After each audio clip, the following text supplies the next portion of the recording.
안녕하세요. 저는 평범한 직장에 다니는 30대 여자입니다. 어린 시절 저희 집은 참 화목했어요. 사춘기 시절 반항기조차 미미하게 지나갔을 만큼 애정 가득한 집안이었죠. 그렇게 10년 전 제게 닥친 불운은 너무도 참혹하다고 느껴졌어요. 그날은 여느 날처럼 학원이 끝난 저를 엄마가 데리러 왔어요. 집으로 돌아가는 길 차 사고를 당했어요. 정신을 잃기 전 나눈 마지막 대화가 여전히 선명해요. 엄마, 나 너무 아파. 너무 무서워. 지희야, 괜찮아. 괜찮을 거야. 나중에 알고 보니 이웃분께서 사고를 목격해 빠르게 조치를 취해준 덕에 저는 늦지 않게 치료를 받을 수 있었어요. 회복을 위해 한동안 병원에서 지내야 했지만 그건 괜찮았어요. 그러나 저는 정신을 차린 뒤 마냥 안도할 수 없었어요. 왜냐하면 엄마는 이미 세상을 떠난 뒤였으니까요. 그 충격이 너무 커 저는 몸이 회복된 후에도 완만한 생활은 할 수 없었어요. 외상 후 스트레스 장애가 생겨 사고가 나기 전처럼 지낼 수 없었거든요. 저는 차에 올라타기만 해도 온몸에 땀이 송글송글 맺힐 정도로 극도의 긴장감을 느꼈기에 장거리를 차로 이동한다는 건 꿈도 못 꾼 채 지냈어요. 그래도 남은 가족들 덕에 저는 서서히 일상을 찾아갈 수 있었어요.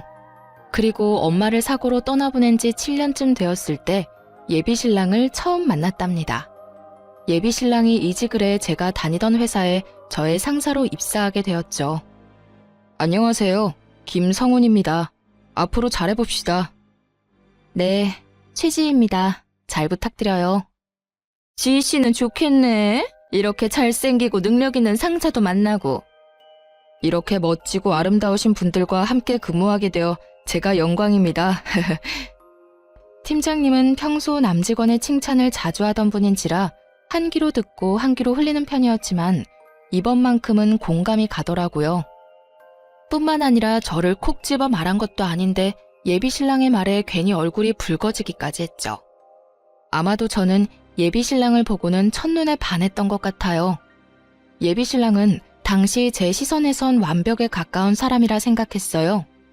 회사에서 스카우트 제안을 했을 정도이니 인정받은 것은 물론 훤칠한 외모에 활기찬 성격까지 돋보이던 사람이거든요.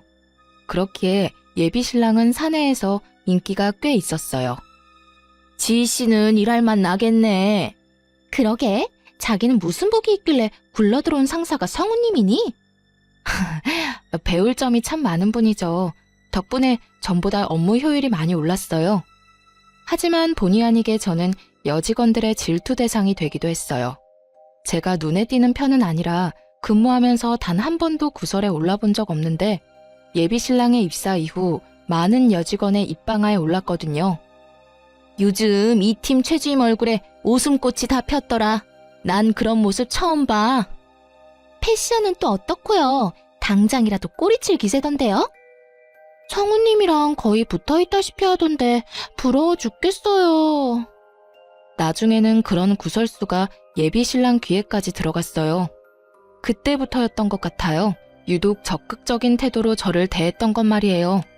자기로 인해 제가 꽃뱀, 불려우 같은 꼬리표까지 달게 되었을 때 예비신랑이 저를 대하는 모습이 눈에 띄게 바뀌었거든요. 그런데 그 추문이 계기가 되어 저와 예비신랑은 눈이 맞았고 그렇게 사내 커플로 발전하게 되었어요. 예비신랑과의 인연은 제게 너무도 특별했고 또 소중했어요. 제게 생긴 스트레스 장애가 예비신랑의 노력 덕에 정말 많이 좋아졌거든요. 물론 차를 탈 때 여전히 긴장은 됐지만 한두 시간 정도의 거리는 자동차로 이동이 가능할 정도로요. 거기다 예비신랑은 우리 가족에게도 각별했어요. 엄마를 잃은 후 오랜 세월이 흘렀음에도 우리 집은 종종 가라앉은 분위기가 맴돌곤 했어요. 하지만 예비신랑이 왕래하면서부터 훨씬 사람 사는 분위기로 바뀌었죠. 아이고, 우리 성훈이 왔네. 내가 예비사위 오는 날을 손꼽아 기다렸어. 아빠도 참 그렇게 부담 주지 마. 자꾸 그러면 우리 집에 놀러 오고 싶겠어? 저도 아버님 뵙는 날만 손꼽아 기다렸는데 통했네요. 자기야, 부담이라니. 난 너무 감사하고 좋아. 친정아빠는 언제나 예비 신랑과 함께 보내는 시간엔 들떠 있었어요. 딸들만 있어서 아들이 있다고 느껴지는 순간이 기쁘다고 했죠. 제 예비 시부모님도 참 따뜻한 분이었어요. 저를 처음 봤을 때부터 상냥히 대해주셨고 엄마를 잃은 제가 안타깝다며 잘 살펴주었답니다. 특히 예비 시모가 제게 신경을 많이 써주었어요. 어딜 가든 뭘 하든 저를 챙겨 함께하곤 했어요. 저는 그런 예비 시모에게 깊은 감사를 느꼈죠. 결혼만 안 했다 뿐이지 양가 부모님 모두 우리를 이미 가족과 다름없이 대했어요. 그렇기에 내 생에 이런 감사한 인연이 또 있을까 싶을 만큼 저는 예비 신랑에 대한 감정이 나날이 깊어갔죠. 딱 하나 제게 남은 시련이 있다면 차를 타는 것은 어느 정도 나아졌다고 해도 여전히 운전대를 잡는 건 어려움이 크다는 것이었어요. 그 탓에 저는 제 차가 있었음에도 사고 이후 단 한 번도 몰아볼 수 없었어요. 이 이유로 차를 팔까 수없이 고민했던 적도 있었지만 제 첫 취직 선물로 부모님께서 선물해 주신 거라 쉽지 않았어요.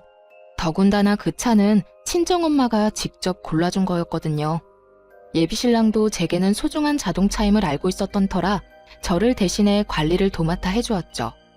하루는 예비신랑이 뜻밖에도 제 차를 빌려주라고 부탁을 하더군요. 자기야, 자기 차 말이야. 내가 며칠만 좀 타고 다닐 수 있을까? 갑자기 왜? 차에 무슨 문제라도 생겼어? 아니, 점검을 맡겼어. 내 차가 이제 오래됐잖아. 그래서 그런지 이번 기회에 이것저것 살펴보자고 하더라고.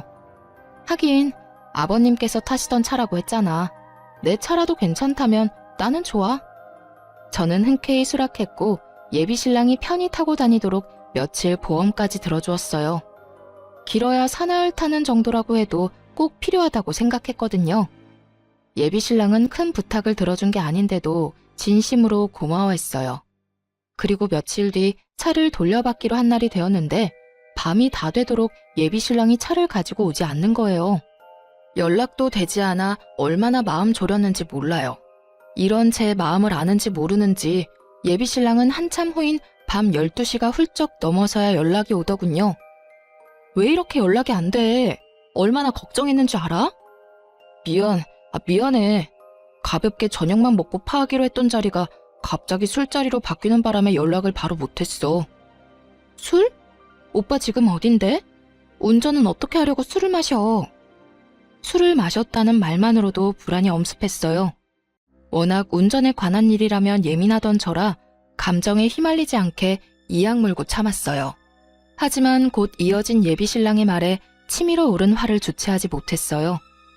자기야, 실은 숨김없이 솔직하기로 약속해서 털어놓는 건데. 뭐야? 무슨 사고라도 쳤어? 왜 그렇게 밑밥을 깔고 그래, 불안하게. 대리를 부르는 대신 친구가 대신 운전을 해줬어. 그런데 정말 그 애는 맥주 2잔 정도밖에 안 마셨거든. 취기 하나 없이 멀쩡했는데 하필이면 음주운전 단속을 하고 있지 뭐야. 뭐? 그럼 지금 술 마신 사람한테 내 차를 맡긴 채 오빠까지 타 있었다 이거야? 진짜 미쳤어? 미안, 내가 차는 내일 가져다 줄게. 오빠 정말 생각이 있는 거야 없는 거야? 내가 믿고 빌려줬으면 실망을 시키지 말아야지. 어떻게 음주운전인 걸 뻔히 알면서 운전대를 맡겨? 아니, 운전을 정말 잘하는 친구기도 하고 또 맥주 조금 마신 건 사실 술 마신 것도 아니잖아. 예비신랑은 핑계댈 구실을 찾는 듯 했지만 이게 그런다고 그냥저냥 넘어갈 수 있는 문제인가요?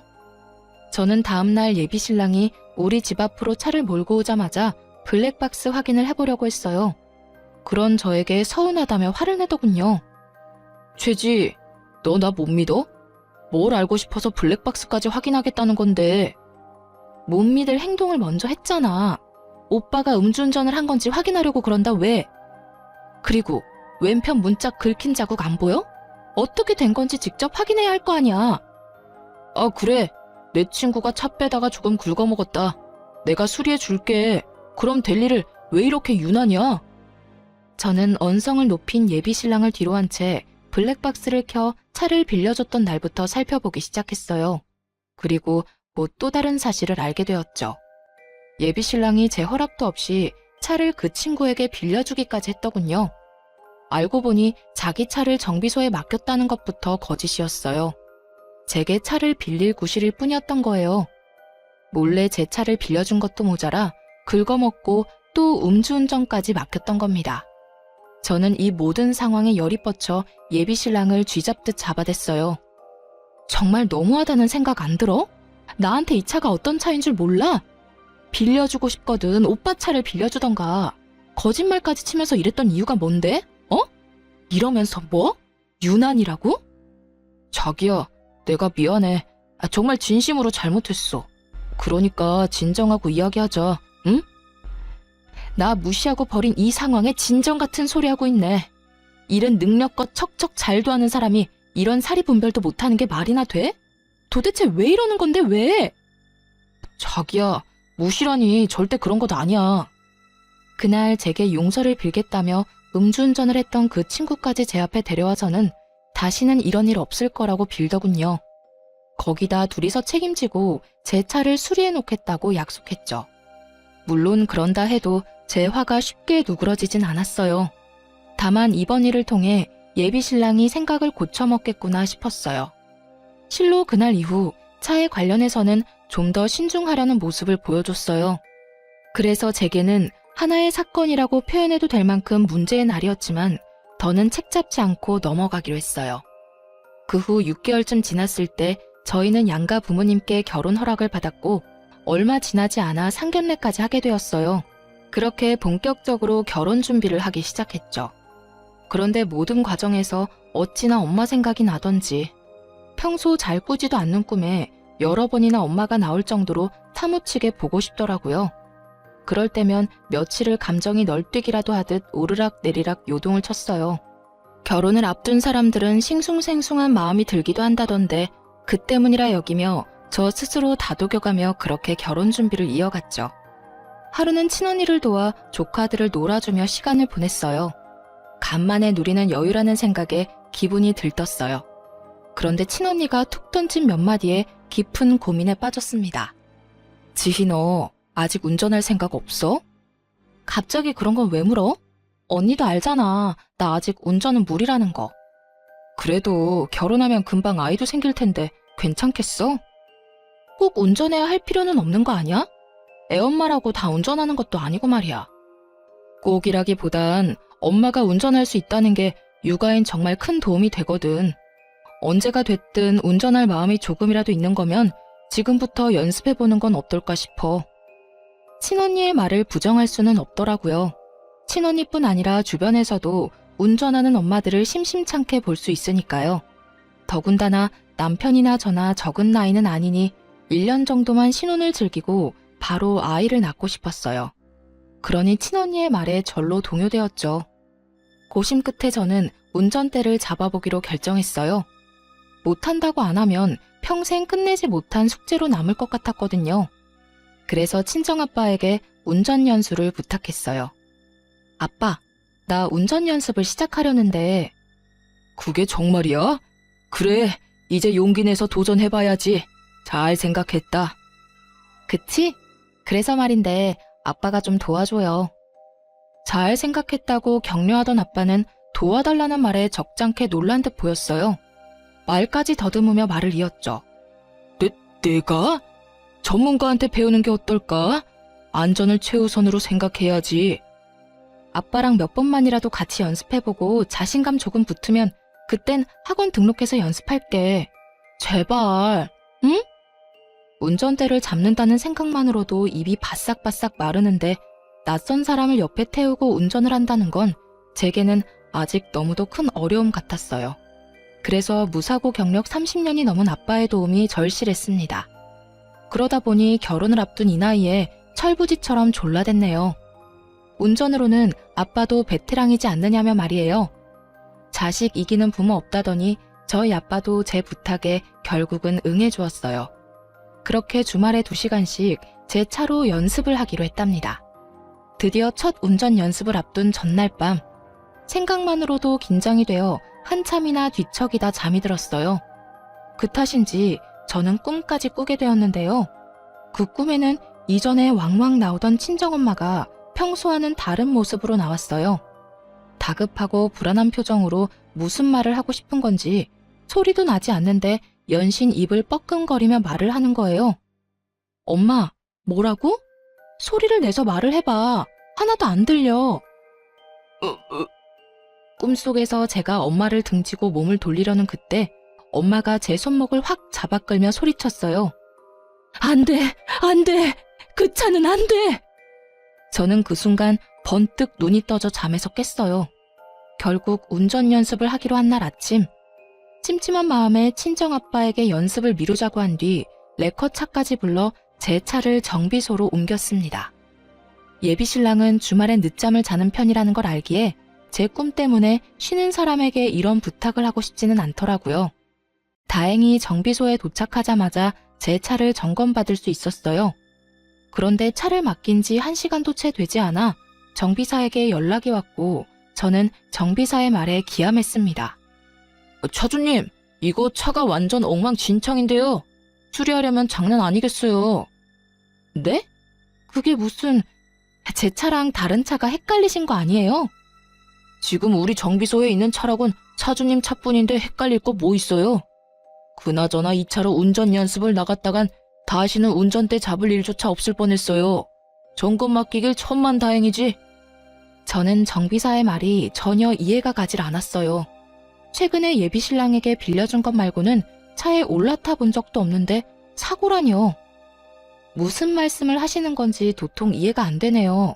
거의 탈 일 없는 차라서 분기마다 꼬박꼬박 점검하는 거 아시잖아요. 어떻게 된 사정인지까진 나도 모르지만 내부만 보면 충돌 사고가 있었던 모양이에요. 이 정도로 망가지려면 사고도 꽤 컸을 것 같은데.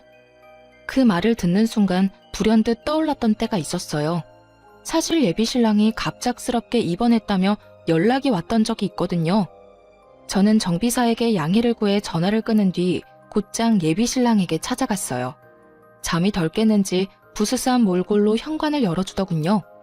저는 그런 예비신랑에게 물었습니다.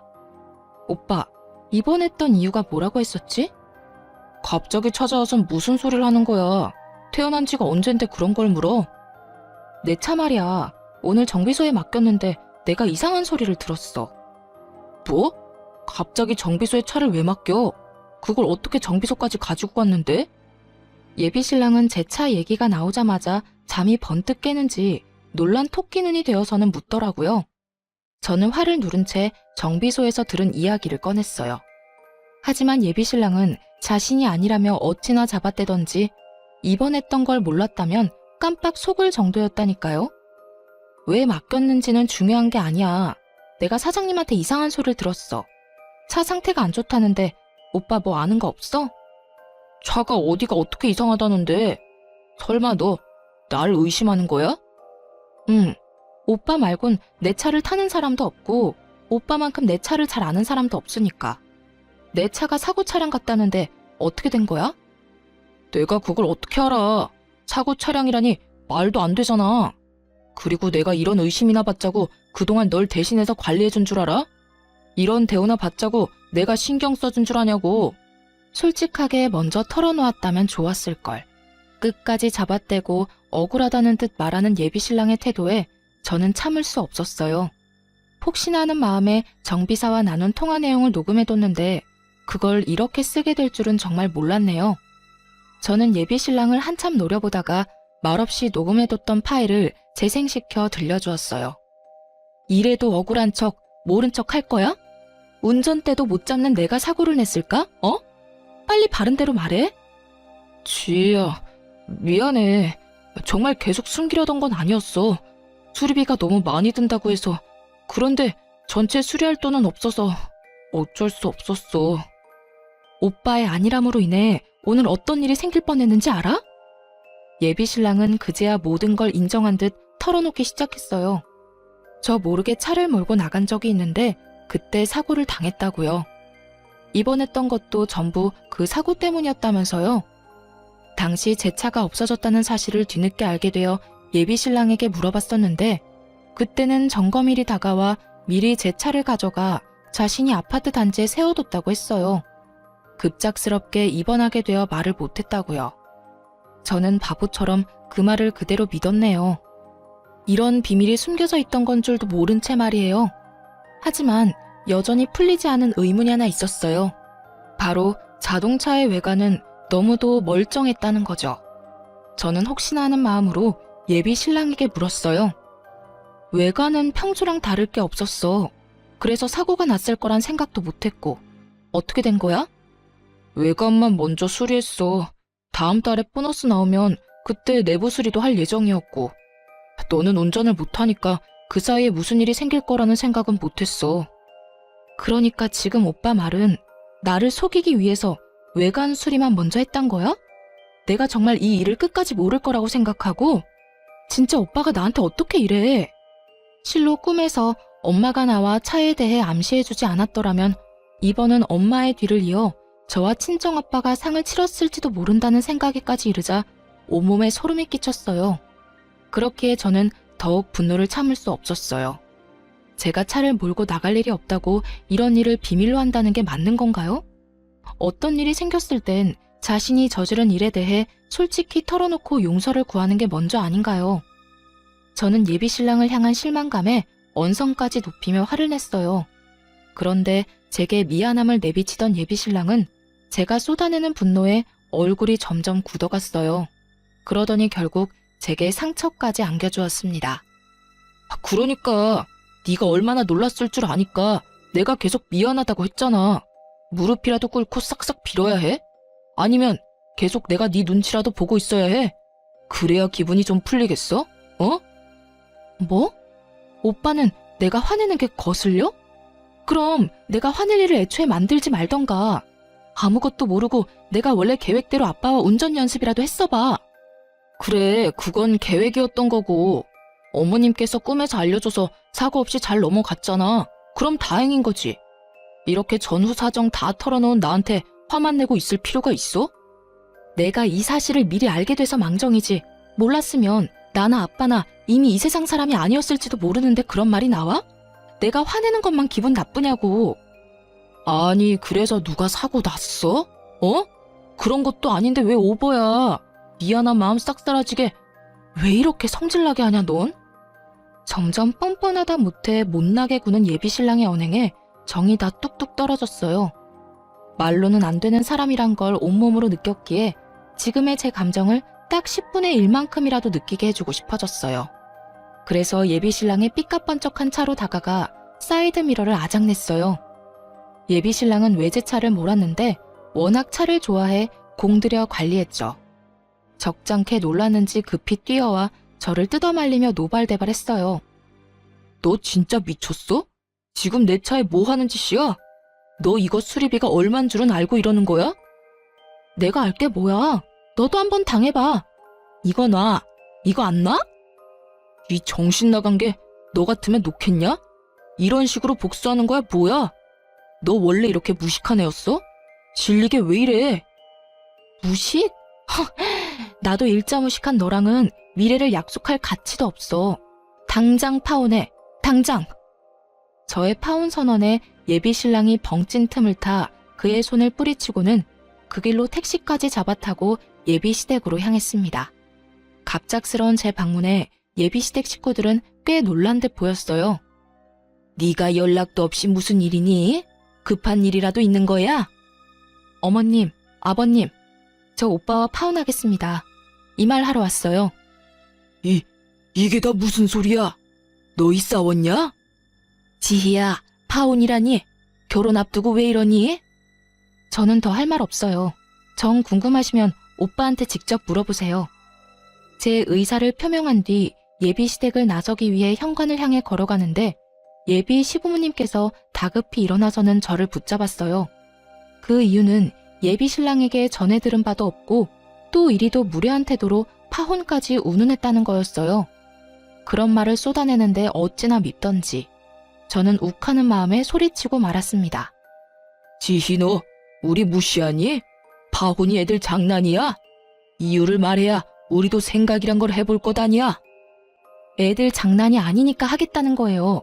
당신의 아들 때문에 오늘 나와 내 아버지가 하마터면 이승과 작별할 뻔했다고. 그래서 끝이에요. 알겠어요? 제 말에 무슨 뜻이냐며 묻는 예비 시부모님을 뒤로 한 채 저는 그곳을 나와 집으로 돌아갔어요. 하지만 파혼 선언을 했다고 모든 게 끝난 건 아니었어요. 예비 신랑이 수차례나 찾아와서 파혼할 수 없다며 반대했거든요. 자기야, 내가 그때는 경황이 없어서 그랬어. 도둑이 제발 저린다고 나도 딱 그랬던 거지. 그러니까 넓은 마음으로 한 번만 용서해줘, 응? 용서? 오빠가 그랬잖아. 아무도 안 다쳤으니 된 것 아니냐고. 그런데 이제와 무슨 용서? 왜, 이런 일을 버리고도 결혼은 해야겠니? 그게 내 진심일 리 없잖아. 그냥 화나서 홧김에 나온 말일 뿐이야. 어쨌든 입 밖으로 뱉었잖아.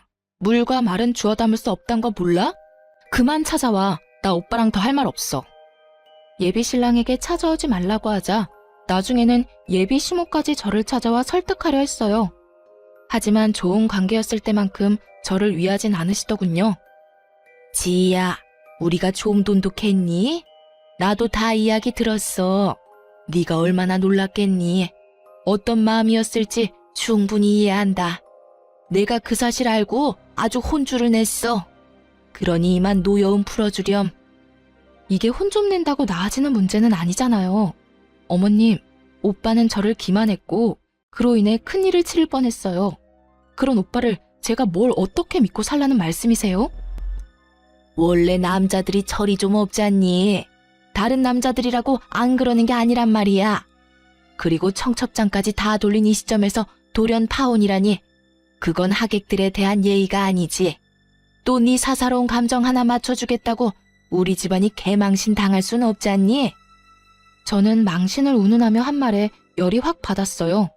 그런데 맞받아치려는 순간 이런 생각이 들더라고요. 진정한 망신이 뭔지 아직 모르는구나 하는 생각이요. 저는 진짜 망신이 어떤 건지 톡톡히 알려주고 싶어졌어요. 또 제가 원하는 대로 파혼해주지 않은 걸 후회하도록 만들고 싶었어요. 그래서 생각할 시간이 필요하다고 예비 시모를 돌려보냈고 며칠 뒤 예비 시댁을 찾아가 파혼을 무르겠다고 말했어요. 우스운 건 저를 설득하겠다며 찾아왔을 땐 할 말 안 할 말 가리지 않고 다 했으면서 막상 파혼하지 않겠다고 하니 그제야 제 눈치를 살살 보더군요. 그뿐일까요? 제 끼니까지 그렇게도 살뜰히 챙겨주더라니까요. 샐러드를 종류별로 대령하는데 그 꼴이 참 우스울 정도였어요. 덕분에 편하게 끼니를 챙기며 덤으로 다이어트까지 했네요. 그렇게 2주라는 시간이 더 흐르고 결혼식 당일, 저는 일찍이 예식 준비를 시작했어요. 예비 신랑은 자기들 계획대로 흘러간다는 생각에 기분이 좋은지 준비하는 내내 싱글벙글이더군요. 자기야, 오늘 너무 예쁘다. 우리가 이제 부부라니 우리 정말 잘 살자. 내가 잘할게. 그래. 저와 예비 신랑의 준비가 얼추 끝나갈 즈음 양가 식구들도 식장에 도착했어요. 예비 시부모님은 파혼 이야기는 없었던 듯 조금의 어색함도 없이 친정아빠와 인사를 나누더군요. 그러고는 제게와 너무 예쁘다며 입바른 소리를 하는데 어찌나 가증스럽게 느껴졌는지 몰라요. 하지만 애써 그런 생각을 지우며 웃음 띤 얼굴로 반겼어요. 제게 특별한 이날 미리 초칠 수 없으니까요. 드디어 하객들이 하나 둘 예식장에 오기 시작했어요. 예비 신랑과 시댁 식구는 정신없이 하객들을 맞이했죠. 시간이 꽤 흐르고 신랑 측 하객이 붐비기 시작하니 수군대는 소리가 점점 커졌어요. 신부 측 하객은 저게 다야? 이렇게까지 없을 수 있나? 가족만 온다고 해도 이렇게 텅 비진 않을 텐데 말이야. 특이하네. 이 수군거림을 들은 예비 신랑과 예비 시부모님은 그제야 뭔가 쎄한 기운을 느끼고는 예식장을 번갈아 살피더니 제가 있는 신부 대기실로 다급히 들어왔어요. 자기야, 자기 청첩장 다 돌렸지? 응, 다 돌렸지. 왜? 무슨 일 있어? 그게 신부 측 좌석이 텅텅 비었어. 이게 어떻게 된 거지? 예비 신랑이 이렇게까지 확인한 데에는 다 이유가 있었어요. 신랑 측 하객에 비하면 신부 측 하객 수가 직계 가족을 제외하면 10명도 채 되지 않았거든요. 저는 그저 웃음 띤 얼굴을 할 뿐 말을 보태지 않았어요. 그러자 예비 시모가 한쪽 무릎을 꿇고 엉거주춤 앉더니 제 손을 부여잡고는 울상인 표정을 하고 애원하기 시작하더군요. 지희야, 설마 아닐 거라 생각하지만 이게 다 네가 의도한 건 아니지? 응? 이 경사스러운 날에 그럴 리가 없지. 그치? 그건 모를 일이죠.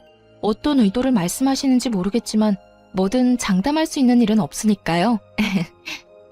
파혼한다고 했다가 물은 이유가 다 있는 거지. 너 정말 지희야, 무슨 생각을 하던 그건 아니야. 제발 결혼식은 성황리에 잘 마치자꾸나. 응? 예식 끝나고 후에 상의를 해도 늦지 않잖니. 엄마, 뭔 소리야 그게. 좀 알아먹게 말을 해봐. 뭘 예식 끝나고 상의한다는 건데? 상황 파악이 안 되면 입 다물고 꿇어. 지희야, 아가, 제발 예식을 망치지 말아다오. 이렇게 부탁할게. 우리 체면 좀 지켜주렴. 예비 신랑까지 제 앞에 무릎 꿇자 사회자가 예식의 시작을 알렸어요. 하지만 예비 시모는 제 대답을 기다리는지 일어날 생각이 없어 보였죠. 그래서 저는 여전히 웃음 띤 얼굴을 유지한 채 대답했어요. 어머님, 괜한 걱정 마시고 일어나세요. 어머님 말씀대로 성황리에 잘 맞춰요, 우리. 그래, 고맙다, 지희야. 고마워. 그럼 난 너만 믿고 먼저 식장에 들어가마.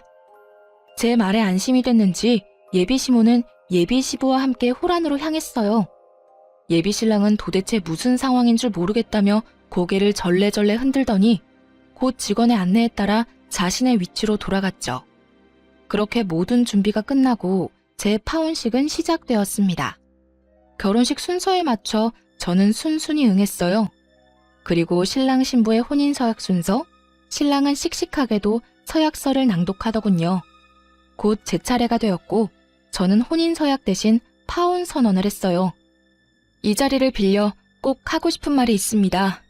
저는 제 연인인 성훈 씨와 파혼하고자 합니다. 자기야, 이게 무슨 소리야? 뭐 하는 거야? 얼마 전 저는 파혼을 하겠다는 의사를 밝혔지만 어머님께서 결혼 소식을 알린 상태에서 파혼 소식을 전하는 건 개망신이라며 극구 반대하셨습니다. 그래서 성훈 씨 가족들을 대신해 제가 직접 이 자리에서 표명합니다. 말을 마친 저는 예비 신랑의 뺨을 내리치는 것으로 피날레를 장식했습니다. 제 파혼 발표에 예비 시댁 식구들은 사색이 되었어요.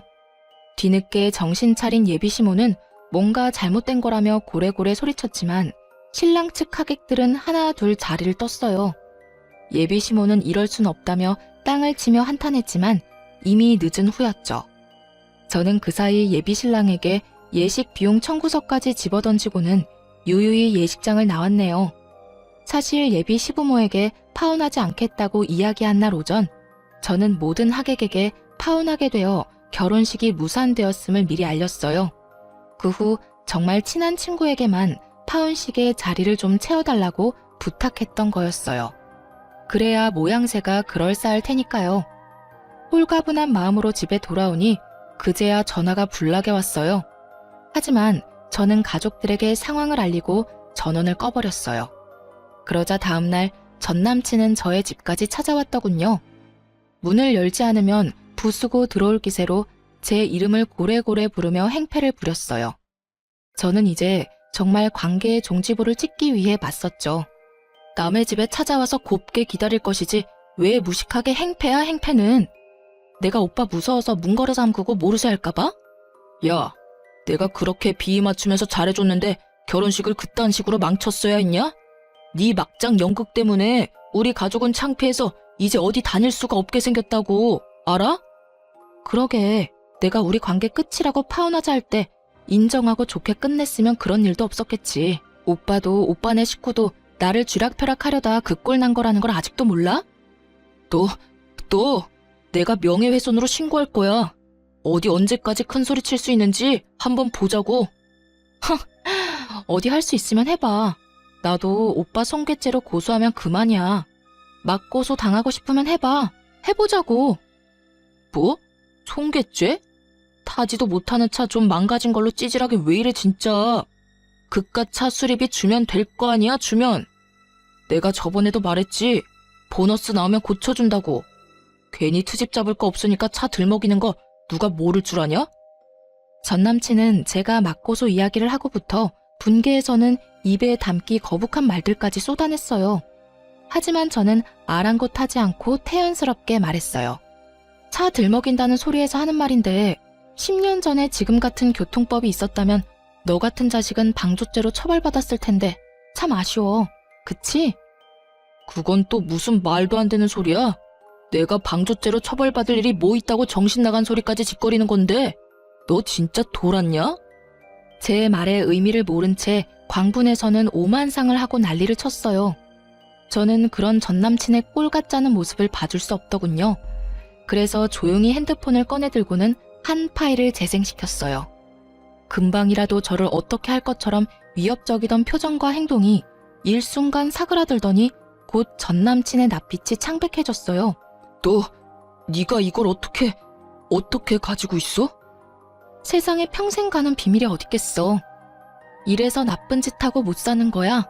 결국 이렇게 다 들통나니까. 그 녹음 파일은 10년 전 엄마와 제가 타고 있던 차가 사고 났을 당시 나오지 않았던 증거자료이자 교통사고를 낸 가해자의 대화가 담긴 파일이었어요. 제가 어떻게 이 자료를 가지고 있었냐고요? 어쩌면 이 모든 게 하늘의 뜻이었을지 몰라요. 사실 결혼식 당일 아주 이른 시간 저를 찾아온 사람이 있었어요. 그 사람은 바로 교통사고를 낸 가해자였습니다. 그 사람은 긴 세월 한 진실을 숨긴 채 살아왔더군요. 그리고 그 진실을 돌고 돌아 10년 만에 알게 되었네요. 그 사람은 제 전남친과 절친이었던 친구이자 또 그 사고로 인해 절교까지 하게 된 사이였다는 걸요.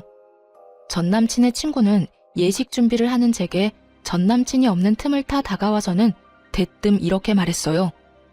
혹시 오래도록 한 번호만 쓰고 있는 게 맞다면 곧 파일 하나를 받아보게 될 거예요. 부디 꼭 예식장에 들어가기 전에 확인하시고 이 결혼에 대해 심사숙고해 보길 바래요. 그러고는 제가 무슨 말을 하기도 전에 호련히 사라졌어요. 정말 그 사람의 말처럼 곧 문자로 파일 하나가 왔고 저는 화장실을 핑계로 짬을 만들어 파일을 확인했어요. 아주 낯익은 전남친의 목소리와 낯선 목소리가 번갈아 흘러나왔죠. 성훈이 너 정말 그 여자랑 결혼까지 할 작정이야? 무슨 질문이 그러냐? 내 결혼 계획에 문제라도 있는 것처럼? 너랑 교제하고 있는 그 여자 10년 전 우리가 낸 교통사고 피해자 중 한 명이잖아. 그 여자는 이 사실을 알고는 있어? 야, 알고 있으면 우리가 연애를 어떻게 하냐? 너 어디 가서 이런 말 하지 마라. 알겠냐?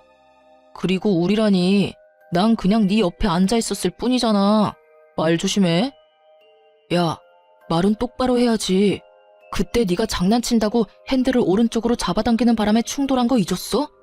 평생 죄스러운 마음으로 살아도 모자랄 판국에 그 여자랑 결혼이라니. 정말 사랑해서 결혼하려는 건 맞아? 성훈이 너 도대체 무슨 생각인 거야? 이 맹추 같은 게 넌 이 나이 먹도록 사랑 타령이냐?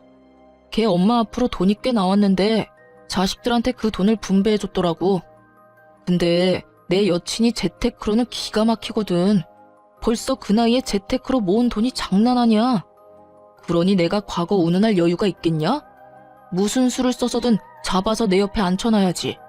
내 여친이 곧 내 노후인데 과거 따위 너랑 나만 잊고 살면 죽을 때까지 아무도 몰라.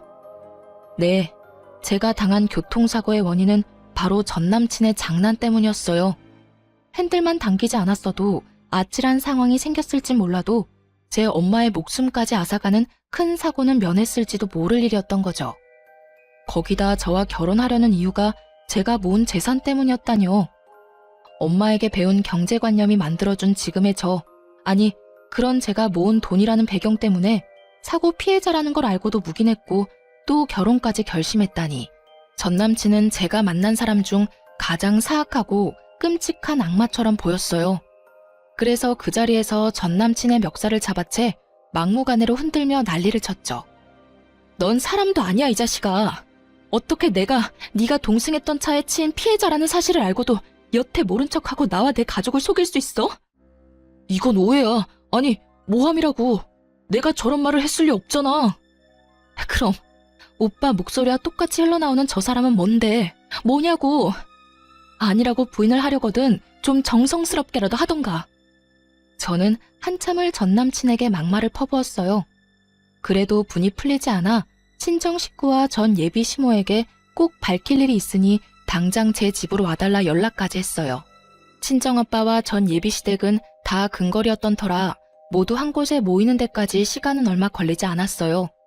전 예비 시모는 불쾌함을 드러내며 격양된 목소리로 저를 채근했죠. 네가 말한 밝힐 일이란 게 뭐냐? 피차 얼굴 마주하고 있을 사이는 아니니 빨리 하고 끝내. 그리고 넌 내가 가만 안 둘 테니까 각오하는 게 좋을 거야. 저는 전 남친의 만류에도 곧바로 녹음 파일을 틀었어요. 10년 전 사고를 알고도 모른 척 저와 결혼하려던 사실이 모두에게 밝혀지자 친정아빠는 분노에 전 남친의 멱살을 잡고 얼굴을 수도 없이 내리쳤어요. 잔뜩 겁에 질린 전 남친은 그제야 제 앞에 무릎을 꿇었죠. 그리고 전 예비 시모도 더 설 자리가 없게 되자 그제서야 우리 가족에게 굴복해 그들은 하루 꼬박 손이 발이 되도록 싹싹 빌어댔어요. 하지만 개버릇 남 못 준다고 비는 그 순간에도 알량한 자존심은 챙기고 싶었는지 전 예비 시모가 이러더군요. 옛날 일이고 사고를 낸 사람이 제 아들이 아니란 건 변함없어요. 당시 제 아들에게 죄를 묻지 않은 건 다 그만한 이유가 있기 때문이겠죠. 돈 때문에 지희와 결혼까지 하려 했고 그 사실을 알고도 묵과한 것에 대한 사죄를 드리는 겁니다. 지금 시시비비를 가려보자 이거예요? 어머님, 아니, 이제 아줌마라고 해야 맞나? 아줌마 죄를 묻지 않을 이유가 있던 게 아니에요. 그냥 아줌마 아들이 요리조리 잘 피해간 잠재적 범죄자일 뿐이지. 이 양반이 입만 살아가지고. 이보시오, 지금 법대로라면 음주운전 차량에 동승한 사람도 처벌 대상이라는 걸 몰라서 짓거리는 거요? 그리고 분명히 녹음 파일에 저 자식이 핸들을 꺾었다고 하잖아. 부모라면 언제고 자식 편이라지만 죄 지은 자식 두둔하는 게 옳은 거요? 남의 귀한 자식 범죄자 취급하지 마세요. 살면서 사소한 잘못도 안 하고 사는 사람이 있답니까? 그리고 벌써 공소시효도 지난 옛날 일로 왜 이렇게 구차하게 구는 건지 원. 돈 보고 비밀을 숨긴 것은 인정하지만 그날의 일은 그만 끄집어내셔요. 아, 그럼 아줌마, 이건 어때요? 당신 아들이 몰래 끌고 나가 아작낸 제 차 사고 났던 거 숨기려고 겉만 번지르르하게 고쳐놨잖아요. 이건 어떻게 하실 건데요? 이 사람은 보너스 나오면 고쳐준다고는 했지만 파혼까지 한 마당에 제가 그 말을 어떻게 믿어요? 그냥 깔끔하게 법대로 해요. 이전에 처벌받지 못한 거 덮어두고 새로운 죄목으로 법의 심판을 받으면 되겠네요.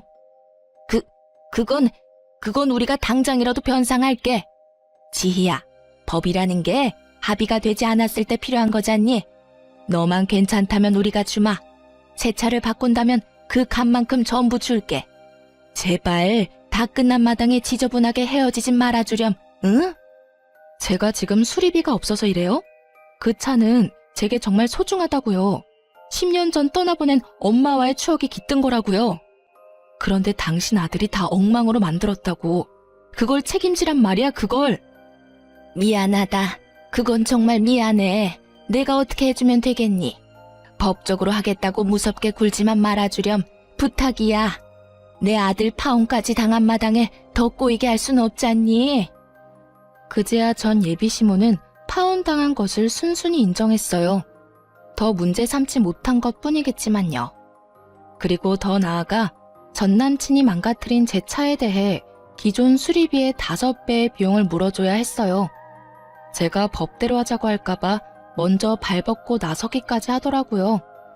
법적 다툼만은 봐달라며 애원하면서 각서까지 썼으니 말이에요.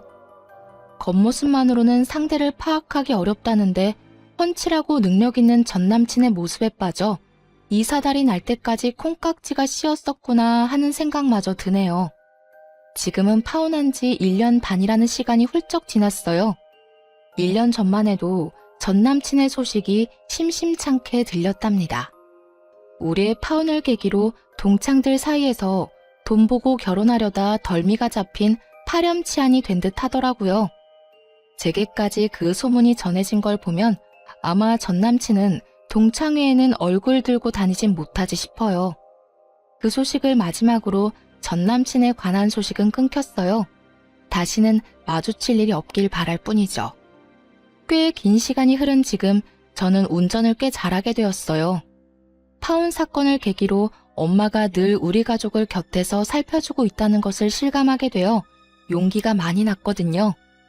제 첫 차였던 사고 차량도 잘 처분했어요. 수리비로 받게 된 비용으로 더 좋고 안전한 차로 바꾸게 되었거든요. 제 결혼은 찬란하지 못하고 끝이 났지만 그 덕에 저는 더욱 윤택한 삶을 살 수 있게 된 것 같아요. 내쳐야 하는 사람을 바로 알고 저를 위한 삶으로 채워갈 수 있게 되었으니까요. 비록 쉽게 잊혀질 기억이 아니지만 결혼에 대한 부정적인 생각이 들거나 하진 않아요. 그렇기에 언젠가 정말 선한 사람을 만나 사랑을 하게 된다면 제 부모님이 아름다운 사랑을 나눴던 것처럼 저도 그런 깊이 있는 사랑을 하고 행복한 가정을 이룰 거예요. 마지막으로 하늘에서 지켜보고 있을 엄마와 먼 훗날 재회를 하게 되었을 때 엄마 덕에 내 삶은 평안했다고 고맙다고 말해주고 싶네요. 그럼 시청자분들의 안녕을 기원하며 이만 마칩니다. 긴 사연 들어주셔서 너무 감사합니다.